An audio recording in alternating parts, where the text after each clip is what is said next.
Well, hello, and welcome to Wisdom Wednesday. It's April 19th, and we're in Proverbs 19 today. We're going to be reading through the first few verses of Proverbs 19 and diving into them and understanding and growing in wisdom.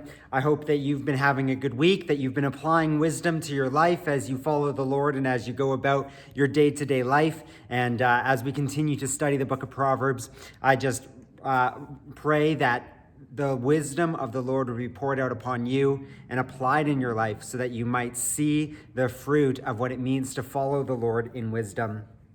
Proverbs 19 starts off with this: better is a poor person who walks in integrity than one who is crooked in speech. They are a fool. Desire without knowledge is not good. Whoever makes haste with their feet misses the way. A man's folly brings his way to ruin. His heart rages against the Lord. Wealth brings many new friends, but a poor man is deserted by his friends. These are the first four verses of Proverbs 19. And as we read them, I want to just kind of break them down. Better is a poor person who walks in integrity than one who is crooked in speech, for they are a fool. Solomon is really encouraging us, friends, that what we do, we want to do with integrity. Even if there is an easy, quick way to success, however we define that, the success that Solomon truly describes, and if you read through Ecclesiastes and you read Solomon's revelation of the purpose of life, you see that success is defined by our ability to walk with integrity with God. And so what we see here in this opening line of Proverbs 19 is that it is better to be without all these other forms of success, money, items, friends, whatever it might be, if we walk in integrity with God himself. And it says that anyone whose path is crooked and whose speech is crooked is a fool. And so this would include any sort of scheming and conniving to be able to obtain particular things at the expense of others in unjust or unintegral ways. We see this and we call it cheating. We call it many sorts of greed or various forms where things are done underhandedly to extract extra value for ourselves, but not adding value to the lives of those around us. Solomon encourages us to walk in integrity with God, even if that means we miss out on some flashy opportunities, because we say to ourselves, no, it's more important that my integrity, my character, the value of what's associated with my name is of greater importance than the flashy and bright, shiny things that are distracting all around. In verse 2, Solomon says, desire without knowledge is not good. Whoever makes haste with their feet misses the way. This one's really interesting. And the concept is I think, fun to consider, that desire without knowledge is not good. We sometimes see things and we want it without understanding what it will take to obtain it, or what obtaining it will actually cost us or mean for us moving forward.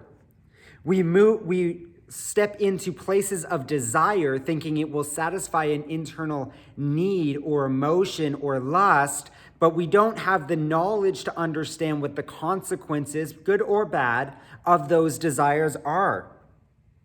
Whoever makes haste, whoever is quick to chase after these desires without assessing, maybe writing a pros and cons list, pressing into some friends who are good advisors, or mentors who are good advisors, studying and looking through the Word of God to say, is this a good decision or not?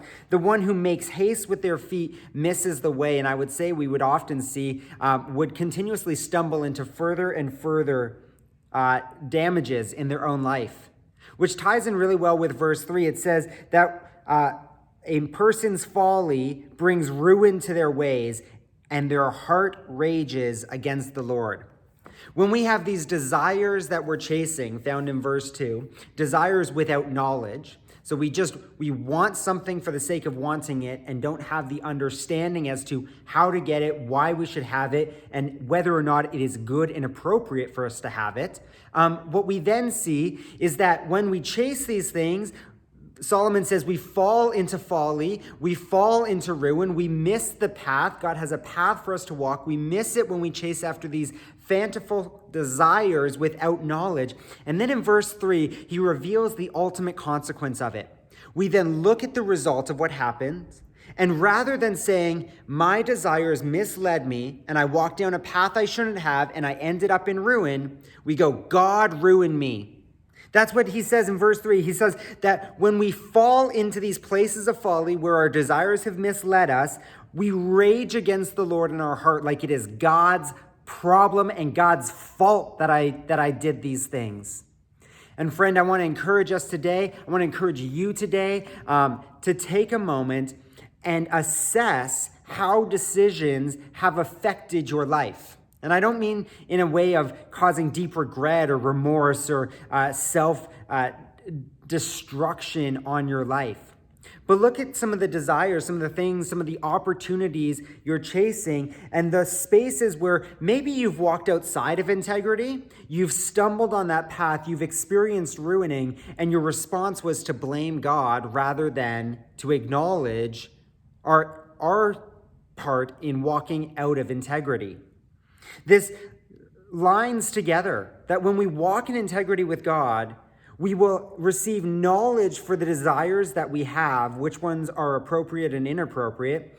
By the result, we will not hasten to funny things which cause us to ruin. Instead, we will actually be on a trajectory where the integrity and the knowledge and the relationship we have with God has us on this path where, yes, there might be moments of ruin, but we recognize them in the humility and the context of where we've strayed, not blaming God needlessly for decisions we've made. There's a quote, it says, everything happens for a reason. Sometimes that reason is I make stupid decisions. And that's a reality we have to have. We have to be able to understand how the decisions we've made in chasing desires or certain things has actually caused us to experience hardships. And those hardships are not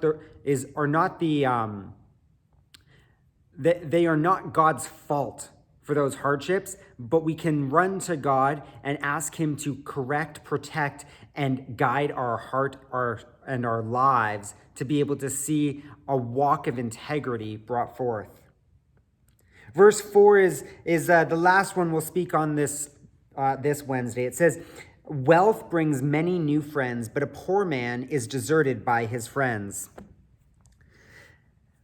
I was listening to a rabbi recently who had written a couple of books from Jewish proverbs and perspectives on business when it comes to business and money management according to biblical principles and Jewish sayings that have been passed down from generations to generation.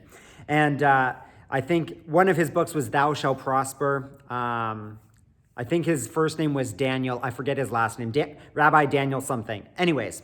Great books, really interesting speaker. He speaks on this subject of wealth bringing many new friends, but a poor man is deserted by his closest friends.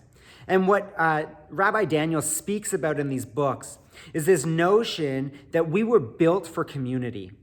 And that in community, in relationship, opportunities exist, both good and bad, that we get to, as a community and as individuals within that community working, figure out how to relate. And we do so by walking in integrity, by gaining knowledge to not chase after flippant desires, and by understanding our propensities in life and placing that in the hands of God. By a result, we will expand the group base, the friend base, the connection and community base that we have, and that there is greater knowledge in that community. This rabbi goes on to speak how the entire scriptures point to community, point to coming together as a group, as people, and that we cannot be isolated in these things. And when you are involved in community, opportunities spring up and alight all around us if you're open and paying attention to those things. We see here in Proverbs 19, Solomon is discussing this concept that wealth brings about a greater community around us. And that greater community has the ability to pour into us, speak to us, teach us, help press us and push us towards what God is doing in integrity and hold us accountable.